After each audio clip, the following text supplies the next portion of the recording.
കേരളത്തിൻ്റെ അടുത്ത മുഖ്യമന്ത്രി ആരാകുമെന്ന് നിങ്ങൾ ഏതൊരു കോൺഗ്രസ്സുകാരനോട് ചോദിച്ചാലും അവരെല്ലാവരും ഒറ്റക്കെട്ടായിട്ട് 2 അക്ഷരമേ പറയത്തുള്ളൂ.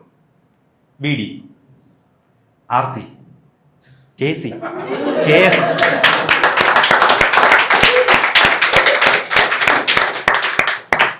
KM. ഈ KM ആരാണെന്നറിയോ? K മുരളീധരൻ. പുള്ളി വരെ അടുത്ത മുഖ്യമന്ത്രി ആകാനുള്ള സാധ്യതാ ലിസ്റ്റിലുണ്ടെന്ന് പുള്ളിക്ക് തന്നെ തോന്നുന്നതാണ് കേരളത്തിലെ കോൺഗ്രസിന്റെ പ്രധാന പ്രശ്നം. സ്വന്തം വീട്ടിനുള്ളിൽ നിന്ന് CM സ്ഥാനത്തിന് വേണ്ടി ഒരു മത്സരം വേണ്ടെന്ന് വിചാരിച്ച പത്മജ BJP ചേർന്നത്. അപ്പൊ കോൺഗ്രസ് ഭരണം പിടിച്ച മുരളി CM, BJP ഭരണം പിടിച്ച പത്മജ CM. ഇതാണ് അവരുടെ കുടുംബ സ്ട്രാറ്റജി, അവരുടെ വാപ്പച്ചിയുടെ ലെഗസി. BJP ഭരണം പിടിച്ച് പത്മജ CM ആകുമെന്ന് പറഞ്ഞതിന് മുകളിലൊരു കോമഡി എന്ന് പറയാൻ എനിക്കില്ല, മഹാദേവനില്ല.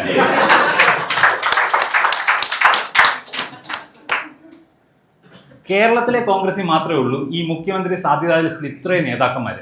കേന്ദ്രത്തിൽ ആ പ്രശ്നമില്ല. നിങ്ങൾ ശ്രദ്ധിച്ചാൽ കഴിഞ്ഞൊരു 15 വർഷമായിട്ട് നാഷണൽ കോൺഗ്രസിന്റെ പ്രധാനമന്ത്രി സാധ്യതാ ലിസ്റ്റിൽ ഒറ്റ പേരേ ഉള്ളൂ, രാഹുൽ ഗാന്ധി. ഇനി അടുത്ത് 25 വർഷത്തേക്കും സാധ്യതാ ലിസ്റ്റിൽ രാഹുൽ മാത്രമേ ഉള്ളൂ, സാധ്യതാ ലിസ്റ്റിൽ മാത്രം. ഇരിക്കുന്ന കോൺഗ്രസ്സുകാർക്ക് തോന്നും നിനക്ക് രാഷ്ട്രീയം പറയേണ്ട കാര്യമുണ്ടോ? നോമ്പായിപ്പോയി, അല്ലെങ്കിൽ ഞാൻ രാഷ്ട്രീയം പറയത്തില്ലായിരുന്നു, തുണ്ട് മാത്രമേ പറയത്തുള്ളൂ. കോൺഗ്രസിനെയും BJPയും താറടിച്ചതുകൊണ്ട് നിങ്ങൾക്ക് തോന്നുന്നുണ്ടാവും എൻ്റെ രാഷ്ട്രീയം എന്താണെന്ന്. നിങ്ങൾ ഊഹിച്ചത് കറക്റ്റാണ്.